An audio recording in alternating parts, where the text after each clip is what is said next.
We're live. Let me comment on the thing.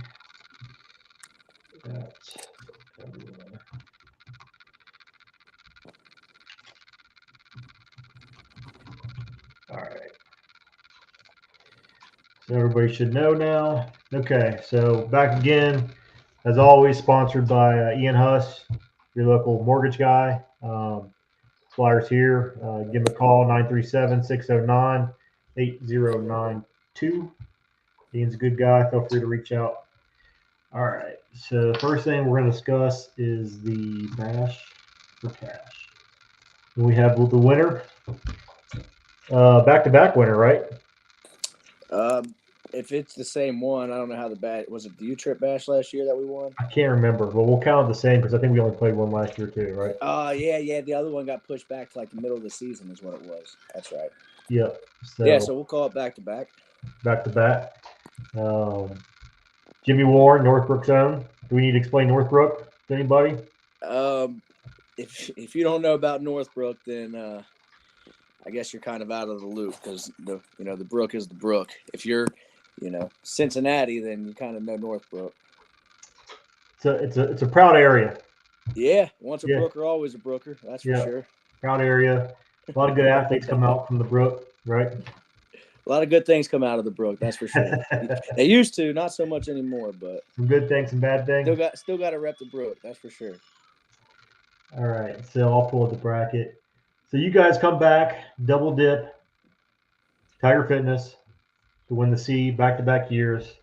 How'd it go?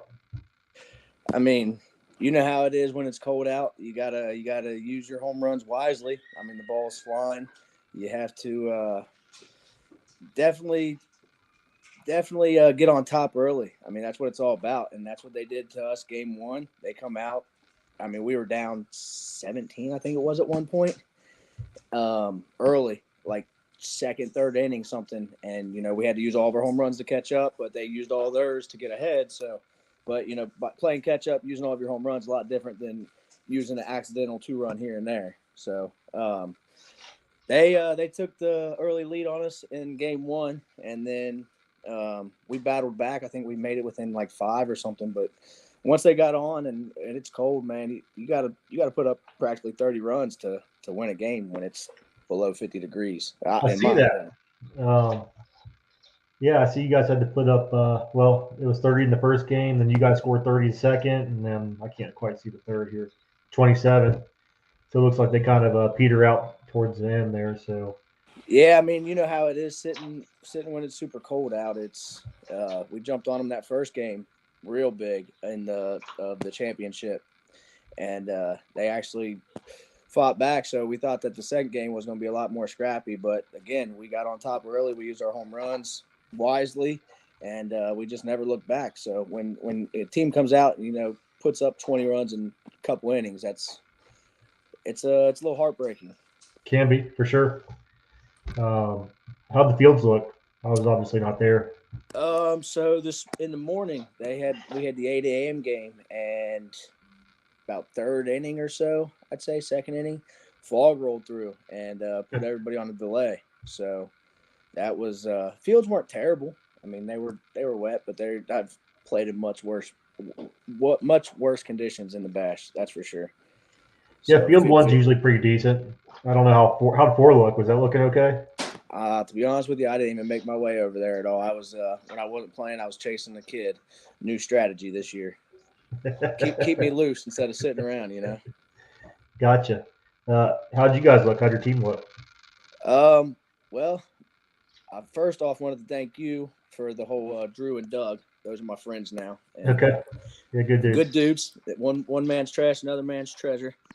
But I really like this team. I was kind of, questionable, but I get out and I get to seeing these guys, and we got a lot of friends on this team, man. We got like a lot of close group of friends. So got a couple best friends over here, a couple real good best friends over here, other best friends over here, and then bring them all together and have a little fun. And everybody likes to make a little noise, it seems like. So, I like a little noise, so that might get me a little fired up this year. We'll see.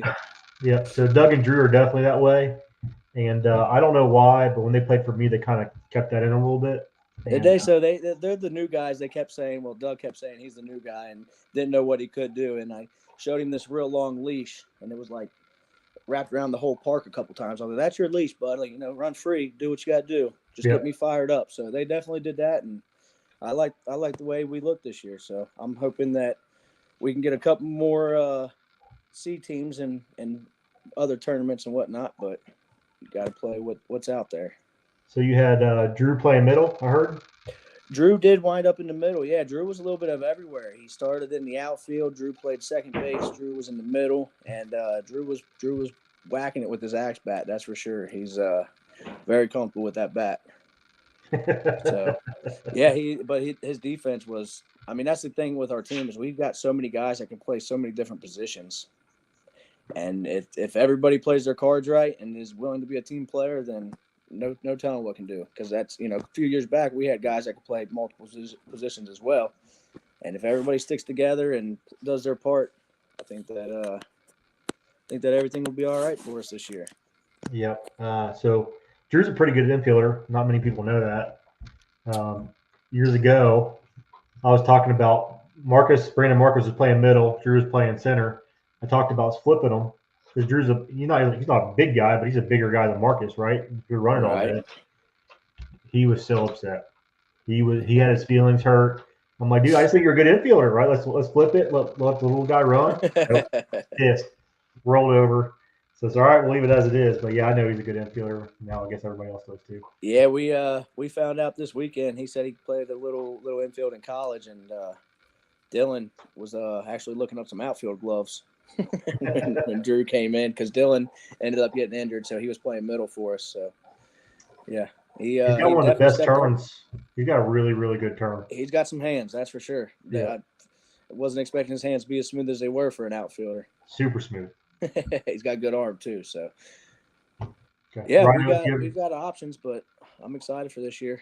I'm hoping that we have some competitive tournaments and we stay hot. Yeah, not just a cold weather team. Ryan, do you have any questions for Steve here? So how many times did you walk? Me, I actually was like on the lower end of walks for their team. I walked 2 times this weekend, and I actually surprised a lot of people. I come out swinging at the first pitch. I'd say probably about 75% of the time, if it was there, I was swinging at it, and I caught some people off guard. I know Tiger Fitness, they got Tolbert pitching for him, and Blake tells every pitcher, hey, just throw him the first pitch strike. He's not going to swing. And I see all the defense kind of standing there with their heads up. Nobody's down, the ass on the ground. So I was like, okay, I'm going to swing at this first pitch, and rolled like a 18-hopper past Tolbert. And he was like, what the fuck? And I'm just like, yeah, you guys weren't ready. So I just swung the bat. I don't know. It worked out. So we'll see how many walks I end up with. I know as a team we had 33 walks, which I know the weather was a little windy and stuff, but 33 walks as a team means that you're hitting good pitches in my eyes. So that was pretty impressive. Who did the majority of the pitching? So JB did majority of the pitching. Like I said, in that first game in I think it was winter bracket semifinals against Tiger Fitness, they came out early and they were hitting Josh real well, and we were able to bring Kyle in, and he shut him down for the most part that first game, but we just weren't able to scratch back enough. They got too big of a lead on us, and so then JB went back for the loser bracket game, and we beat Corrupt.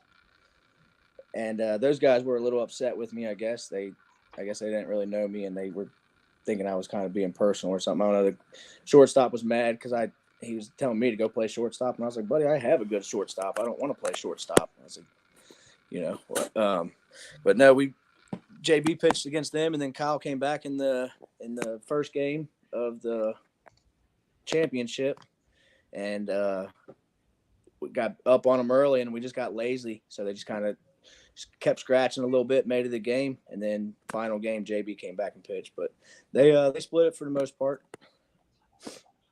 What are you guys' plans as far as worlds go? We are doing Vieira this year. Okay. Vieira is the plan. I don't know. I don't think we're going to do any other world, but I know obviously Columbus, Midwest worlds, but Vieira is our move. And You ever that's the played down thing there? is we've had we set up for a U trip team. So I know that's a later topic, but if we play One Nation, we have like 5 or 6 B chips, One Nation, but nobody appealed when we could have probably won our appeal, but we weren't planning on playing One Nation. So it's like we're really stuck there. Yeah, we'll get to that. Yeah, I know that's a later subject, but no, Vieira is our move, and I've been to Vieira. I went to Vieira the first 5 years that Vieira was Vieira after Disney. So I heard it's changed a lot. I heard that with the trees and the population growing around there, it kind of knocked the wind down a little bit. I don't know how true that is, or how possible that is, because that wind is something serious. But yeah, I've been down there. Like I said, first 5 years that Vieira was there. So, do you prefer Vieira or Disney? I would much rather Disney, 100%. Those were some of the best fields. I just love the grass outfields, being a grass fairy out in the outfield. So, have you ever played Challenge Cup? I never played Challenge Cup. No, I've never been asked to play Challenge Cup. So the only reason I bring it up is because in January there's no wind. Really? It's perfect. And then October, September, October, then you can't. Depends what field you're on, to what the score is, right? Yeah, I mean you're getting 5 runs a game in some games. I mean major teams are scoring less than 10 runs a game. That's a pretty big factor in the wind, I think. Yeah. So, how'd Tiger Fitness look? They're solid. They got some hitters, per usual. It's early. We had guys missing balls, myself being one. But they had guys missing balls too. Like I said, it's early. Umpires are going to miss calls early. Like it's early for everybody. I mean, nobody's perfect right now. We'll see how it comes in a few months. But like I said, they're solid. I know they were missing a few guys, which they'll be good. I just hope that there's more C teams that are going to compete than the same couple of teams every single weekend. I hope it's not that in the C division. We'll see. All right, I'll move it over to D. Players win the D. Kind of surprisingly, TCS in the finals with them. I only say surprisingly because he told me he wasn't ready to compete this year. So good on him and his team to make it to the finals. And congrats to the players. Rhino, you played in the D. How did the D go? So I was I was not familiar with the TCS group of guys, and I finally got to watch them play, and I can honestly tell you I'm a big fan of that team. They've got some young, scrappy kids that I think they go like 6 left-handers. And I know pitching wise, I hate pitching to left-handers. Give me the hardest hitting right-hander, and I can kind of figure out whether he's going middle or not. Left-hander, I have no clue whether he's coming middle, whether he's going backside. It's just a different angle, and I have no idea. So I don't know whether that messes with people or not. But they had some young kids that just absolutely murdered it. I had a left-handed kid playing shortstop, and he was nails. Players, they surprised me as well. They've got a good team, a lot of power. Hunley did a really good job on the mound. They limited their mistakes against us, which is what caused us to lose. They hit all 3 of their home runs. We didn't hit any. They got a good squad. They're going to be good. I always remember them playing good defense. Is their defense still really solid? So the game before ours, their defense was horrendous. Outfielders dropping balls, and then they played us, and they're making diving plays, over-the-shoulder catches by the fence, things like that. So I think it's going to be hit or miss with them. Gotcha. Okay. Is this guy right here? Does he play middle? Is that who I'm thinking? Is that the post guy? I think he plays third base. He played third against us, maybe. All right. And then, do I know anybody else on this team, or should I? Is that that's not Jason Sanders? Yeah. That's Sanders. Yep. Okay. Donkey. Okay. So yeah. Well, congrats to them. Anything else in the D you guys want to talk about? Let me pull it back up. How'd you guys do, Rhino? Were you happy with your results? We played well. We got the players and kind of laid an egg against them. Then we had an unfortunate situation late Saturday night when one of our teammates' son was involved in a fatal car accident. Oh, so wow. we were a little shorthanded Sunday morning against Quality Tire. Ended up coming back and beating them in the 7th, but lost our left fielder due to possible broken ankle. And then our shortstop apparently got mad and punched something. So his hand maybe broke. So we're dealing with some injuries right now. Tough little weekend. Yeah. Is that Dakota that punched something? Yeah, and he's not even sure what he punched or when he punched something, but his hand is really messed up. Huh. Okay. Looks like EOS made a nice little run. No surprise there. TCS goes through the winners bracket. I don't see any big surprises out of this. Congrats to all the top finishing teams. Then we'll go to this E. Calder shot. Crosley. Good on them, right? Like they called their shot. They're upset that we didn't pick them, and they came out and won it. Good on them guys. Good on them. So what's the whole backstory with them? Are they like, I guess, a One Nation D team, WSL D team, and then U-Trip E team? That's what they were saying. You want me to look it up? I'm not really. I just didn't know if there was a whole backstory. I saw people complaining about it or whatever, but I mean, it doesn't matter if they got a team that allows them to play E. But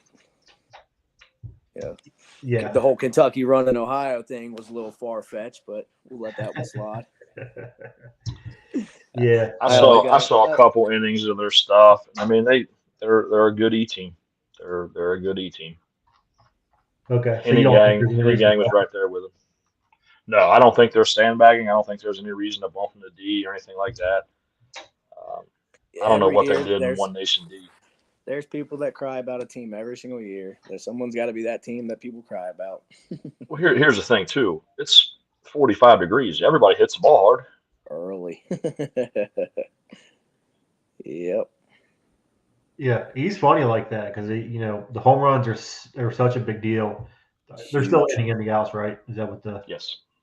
So right. So if you can control your swing in March, I mean you're dangerous. But in July, it's not as big of a factor. So yes, you can definitely see some ups and downs in E for sure. Okay. You guys ready for this?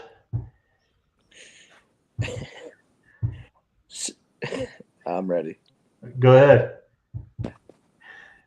So is that what they like? I'm not a coach. Like if you're waiting for the director, they tell you to wait on home plate. How's that?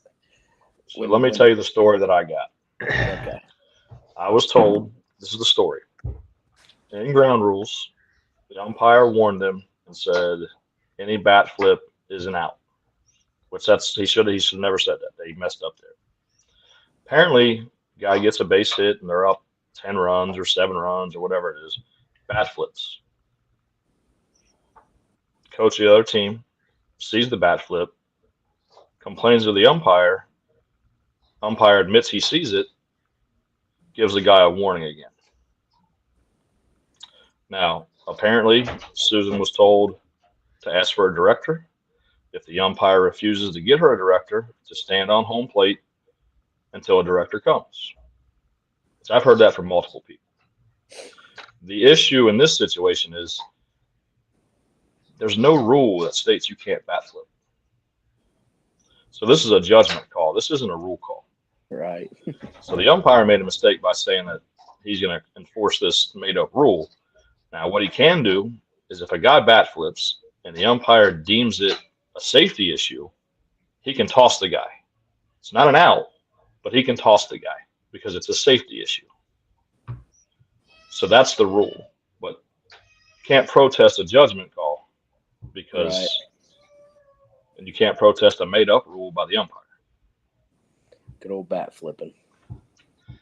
Now, here's the thing. If you want a bat flip. cares? I mean, I don't understand it, but if that's what I know a lot of guys get off on bat flipping. If you want to bat flip, who cares? But best believe if I get you out, I might do a cartwheel or something like that if you're going to bat flip on me. My favorite is saying, 6 on the swing, 7 on the bat flip. So the sitting on home plate, I think that's more of a figure of speech. I've been told that myself, but I've had to hold up a game before. I didn't actually sit on home plate, so I think she took it more literal than it was meant to be. So she actually sat on home plate. But I do tell you that I stand there, I hold the ball or whatever, and say, hey, we're gonna get this resolved. Umpires do sometimes like to try to push the issue, say keep playing. You can't do that because then once they play again, it's over. But what she was protesting was, like Ryan said, you can't protest that, right? So that's where she kind of messed up. Like if it was like a rule, like a 4-base error or something like that, you can protest that, but not a bat flip. So a little misunderstanding on her side. I can kind of see where she came from. It's funny to talk about, but yeah, that's that. I don't have any problem for her fighting for her team. I mean, Yeah. I'm all for your manager fighting for your team, so I don't have a problem with that. I mean, the story I got, the game was kind of out of hand as it was. So, I mean, you got to kind of pick and choose your battles. Is it really worth it at that point if you're down big? But I don't know.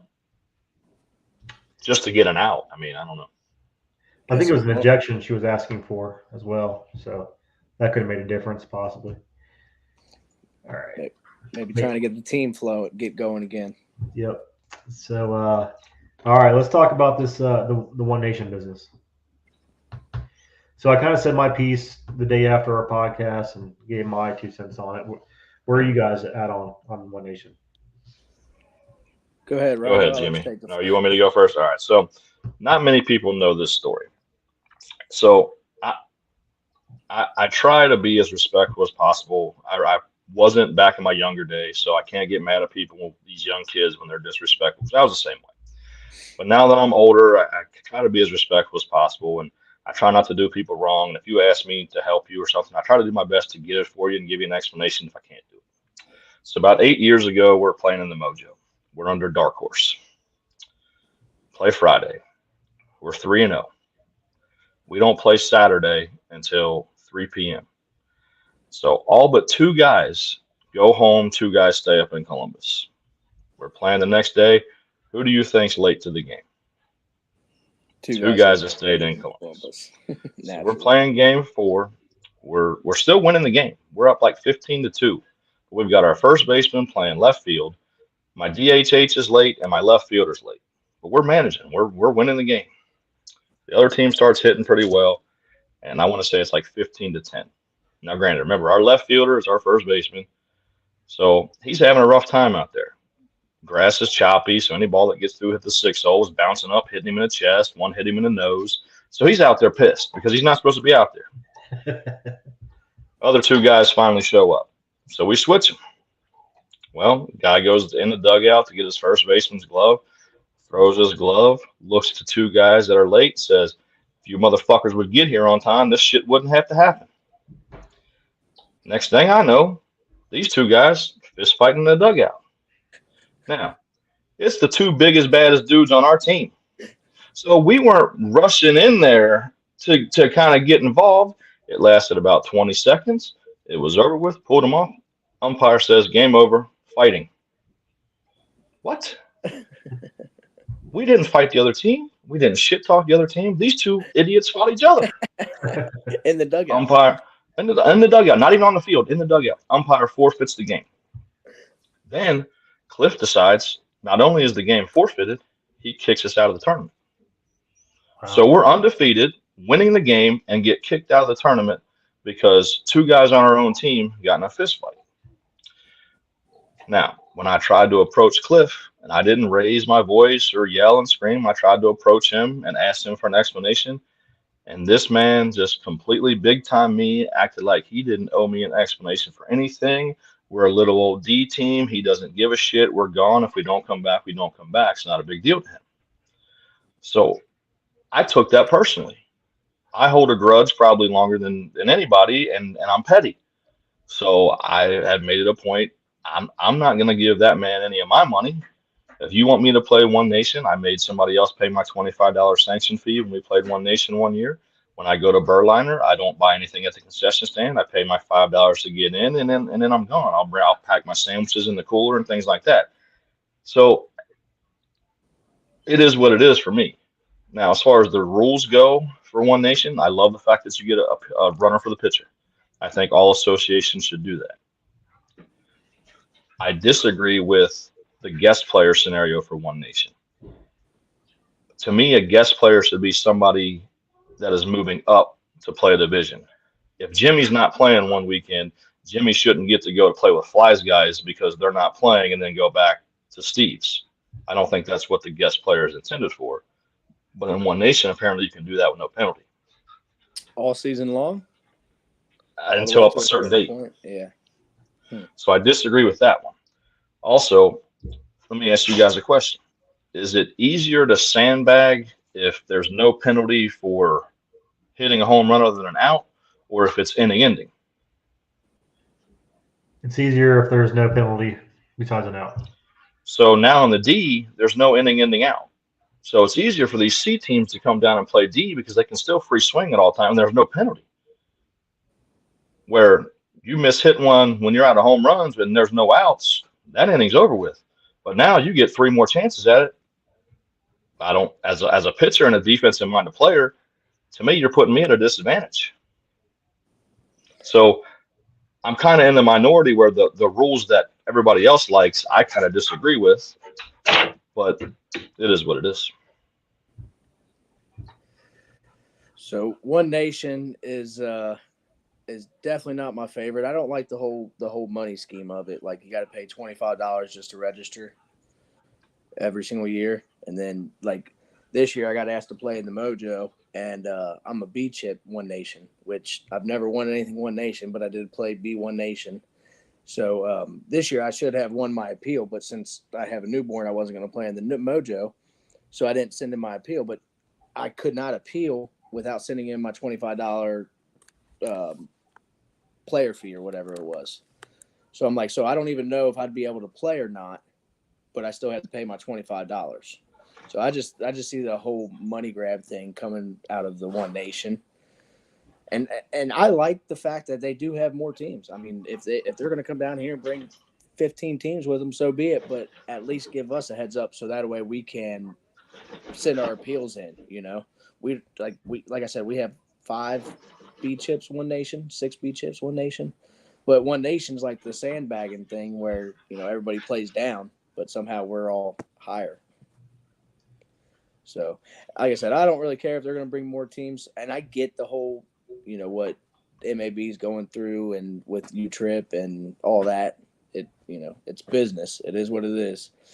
But as far as me, I don't like having to pay the whole $25 and then you go swing your fire sticks and everything else, which some people like the fire sticks. Those banned Suncoasts are pretty good. So what if they give you guys an extra month for appeals? Would that solve your major issue there? I mean, if that's what our sponsor wants to do, he kind of built us on the U-Trip team, U-Trip GSL team. If that's what he wants to do and, go forward with it, then yeah, that's what we'll do. But that's kind of like his decision. And I don't think that he's really mentioned that yet on what we're going to do there. But I know that they were putting in the works, getting a couple more U-Trip tournaments around here or something. I like I said, I'm out of the loop now. I got kids and try to keep up as much as I can, but it's hard sometimes. You're good. We're just talking it through. So your issue, your main issue was $25. That is what it is. But if it's just the player appeals, if they gave you a month, I think that would at least solve that. Yeah, that would get us to be able to play. I would think that I should win a appeal One Nation. I've never won anything in One Nation, and I haven't played One Nation in 3 years, I think. Well, we did play the Mojo 2 years ago. So, yeah, like I said, I haven't won anything, but that was C. So I should win my appeal. A couple other guys haven't played either, so they should win their appeal. But if we got still 4 B chips, it's kind of like, what do we do? Do we go play a One Nation tournament and have to have one guy sit out, or do we go play this U-Trip tournament with 4 or 5 teams? So I can't speak for them, but I'm guessing if you guys wanted to work it out, I'm sure they could work it out where your team would be legal. I can't imagine that it wouldn't. I don't know who's going to be being, who's not, but I can't imagine that with this a little bit of elbow grease that they can make you guys a C team. So that's where I don't really see it being an issue. Now I know you guys got people on other teams, and that's a whole other thing too. So maybe that's the bigger issue. But as far as the actual PRV levels, I don't think that would be something that would be a showstopper. I think I had saw something about they stopped the appeals in January, the end of February or something, and somebody said they weren't going to open them back up, and then that's the last that I heard. But yeah, I'm sure that if they did open it up for us and give us the opportunity, that if it means more teams to play against, I'm definitely for it. If they're going to bring more teams, then sign me up, because no offense, Z, I'm tired of playing you every weekend. Tired of playing Tiger Fitness every weekend, and yeah. I think the One Nation is going to be great for the C, because it's going to bring. You're going to have 20-team tournaments now. I haven't seen a 20-team tournament in 5-6 years since the last time I played C. Well, I guess 7 years ago. I don't think it's going to be good for the D&E, because now look to Mojo. They got 90 teams. Even if you bring half of those guys down for the City Slam, how are you going to get all those games in? You're going to have to start during the day on Thursday and Friday again. So now you're getting guys off work and stuff like that for a tournament that you weren't expecting to have to get off work for. Right. I don't think that would be the case. I think they would cap it eventually. They would only take so many teams, right? And so I don't think they would make you take Thursday, Friday off work or anything like that. I think they would just say they'll take the first 40 teams or whatever, which would be a good thing, I think, right? Get a bunch of teams to play. For sure. I like playing teams. Depends on the teams. Yeah. How juiced up they are. So, and I kind of mentioned it last week too, is, we sanction different than everywhere else. So I'm going to share something here. Let me pull this up. Oh, no, I zoomed the wrong thing. Sorry. All right, so what level team is that? What level should they be, or what level are they? Well, what level do you think they are? They're probably a C team. C team, yeah. This is the team we're playing Friday night in the Mojo, but this is their U-Trip stats. So when you go out of town, this is the kind of stuff you see all over the place. Not just Columbus One Nation. This is U-Trip across the board. Wherever you go, that you see crazy stuff like this, and we think they sanction wrong, but they sanction pretty similar to the rest of the world. So we're used to one way and how Bradney and Brad do things, and they're not the ones that started that, right? That started back years ago with Linneman, and then carry over to Wegman and Mahaffey, and then Sledge, and then now Brad and Bradney. So we sanction differently. We always have. I don't know why. When's the last time we had somebody make a good run in U-Trip world? I can't remember anybody. Tropics, 3rd place. That's probably the best we've had in the last 10 years. 2017. Premier won A-Worlds. Well, that's not local sanctioning. That's conference. So yeah, I guess you're right. Yeah. I can't remember the C World. I can't remember anybody making a good run. I mean, D, E. I mean, I can't think of anybody either. Not U-Trip, no. It's because we sanction differently. We always have. So I think there's some of that people don't realize. So when we start bringing these out-of-town teams in, regardless if it's U-Trip or One Nation, yeah, they're gonna be a little bit different. So how do you fix that? I don't know, but I don't think it's just a One Nation thing. And WSL, I know people get on them too, but they sanction pretty similar in every state. So you can call it sandbagging, but they're just sanctioning the same more or less everywhere, the best they can, right? Everybody has their limitations, but when we went down the world and we won. We weren't the best team there. We were probably top 6 or 7, but we got lucky in some games and it went our way. But we were not the best team that weekend we won.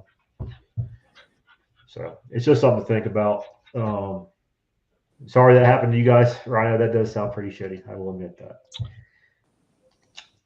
Any more One Nation stuff you guys want to cover, or you feel like you got? Oh, let's talk about that. The dueling tournaments now. So we got the City Slam, and then Nikki started the Wild Wild West tournament. Yeah, the Wild Wild West. So what do you guys think about that? I haven't really dove into what all the Wild Wild West has entailed. I saw the flyer. I mean, I guess it's going to be kind of a party type atmosphere. They're going to have a DJ, things like that.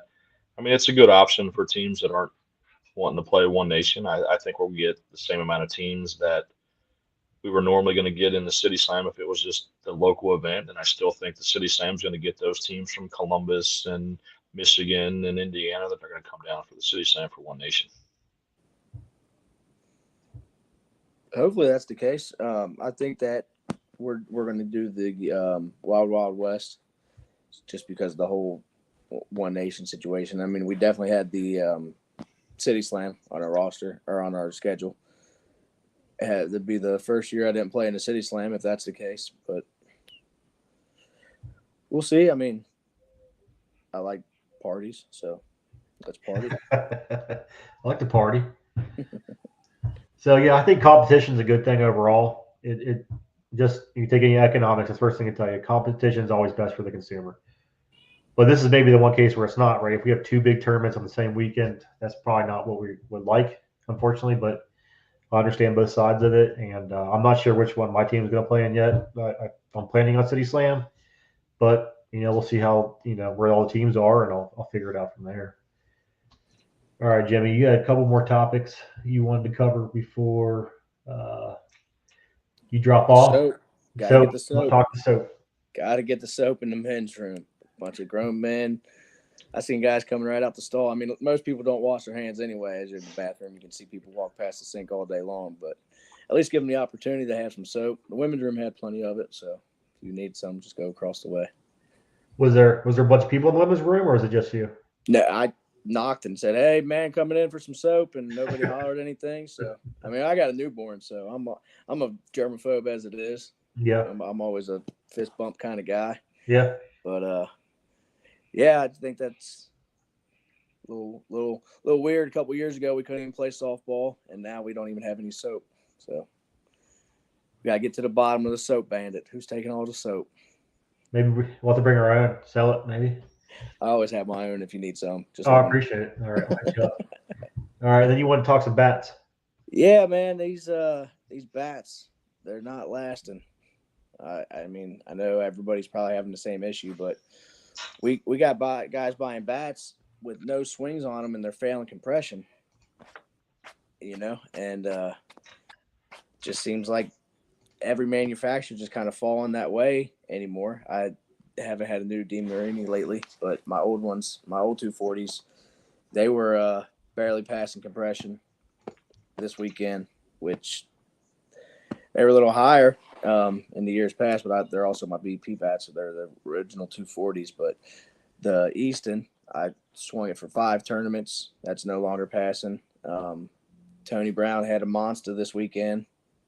Had not even 20 swings on it. Failed at 160. Any Easton, not one of them passed this weekend is what Tabler told me as he was testing bats. It just sucks. You pay $250 for a bat, and you don't even get to swing it sometimes. And like I said, Kyle never even swung his tantrum in the tournament. It never even passed compression since day one. He took it out of the wrapper and it failed? Right out the wrapper. So we had the same issue last year at MAB. We had all but like 3 bats fail. Took those same bats the next weekend to Indy. Every one of them passed. I don't know whether it's a testing issue, whether the tester's not calibrated, whether they test differently in the cold weather, but something's going on. Yeah, I mean, I know, like I said, Kyle, same thing. His brand new Worth, Phil Matt's bat, took it right out the wrapper, failing compression. It's like, what bat do you buy nowadays that's going to hold compression? And I know Hitchcock swears by the Axe bat. we'll see what it does next tournament because that thing was getting passed around our lineup. So if it passes next tournament, then that might be the go-to. I don't know. It just sucks. You spend all this money on bats and stuff, and you don't even really get to use them but a couple tournaments. So let's say you bought one and it tested at 280 and it stayed around 260. Would you be happy with that? I would love for a bat to stay at 260 because Okay. I like to take BP swings with the bat that I swing in the game personally. And in the past 4 or 5 years, I haven't been able to do so. I got BP bats and then I got game bats that I can't touch at BP because they'll fail compression. So well, I don't know what Dylan Lee has, but he's got something. It started out at like 280 and he finally got it down to 260, and he always jokes like, finally got down to 260 after 2 years. So I can ask him what bat he has, and that might be the one for you. Like I said, I know the OG 240 DeMarinis. I got a Vanilla Gorilla and the Larson, and those are both older 240s, and those were my BP bats for the last couple of years because DeMarini those weren't the bats, but now they're like really good, but they're about to fail compression, so it's like, what do I do here? Because I'm going to need a new bat because they're not going to last me the whole season. I don't know. Depends. If I keep the bat on my shoulder, they'll last. If I end up swinging, then. Brian claims the purest hold compression. I don't know if that's true or not. We did have a Pure in our bucket, the Tiger Fitness Pure. Jeb was swinging the shit out of it. Where was Jeb playing for you this weekend? First base. First base. Did well down at first base for us. Cool. Hoskins playing second? Logan played second. He ended up having to leave for a little bit, and that's when Drew came in. And then Dylan ended up getting hurt, so Drew moved over and Logan came back in and filled in the second. And we had a nice little rotation in the outfield between me, Seacrest, and Penwell. And then we left Riley out there for the dogs. He can have all the balls out there. He didn't come out not once, dude. He's under like 22, so he's good. What was I meant to ask, what was Penwell's deal? I saw him post on everything about something about top 3 or something. I don't know. There was something about the picks for the weekend or whatever, I guess. So I thought he was talking about us, and I heard that I picked you guys to win. So I'm not sure what the concern was. Was it like where we picked top 3 in like I don't know. I'll have to ask him on that. Okay. I did see him saying top 3 everywhere. Yeah, I didn't know. So I think I picked you guys to win, and so I'm not sure what he was upset about. So I was just curious if I missed something. Nah, he's probably mad at me.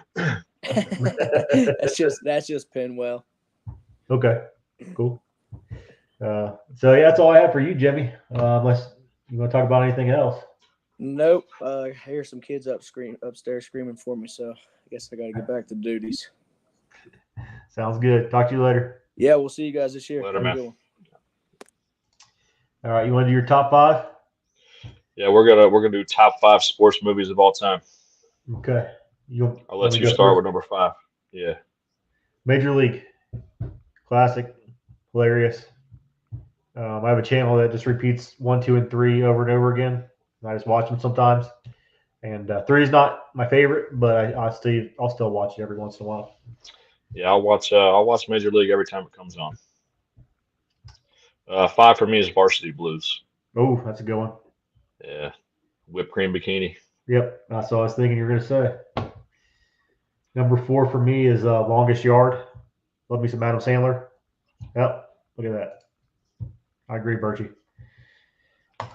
I liked the Longest Yard. That didn't make my list though. 4 for me was White Men Can't Jump, the original. The new one sucks. Yep, I haven't seen the new one. I will not damage that movie for myself. I love that movie.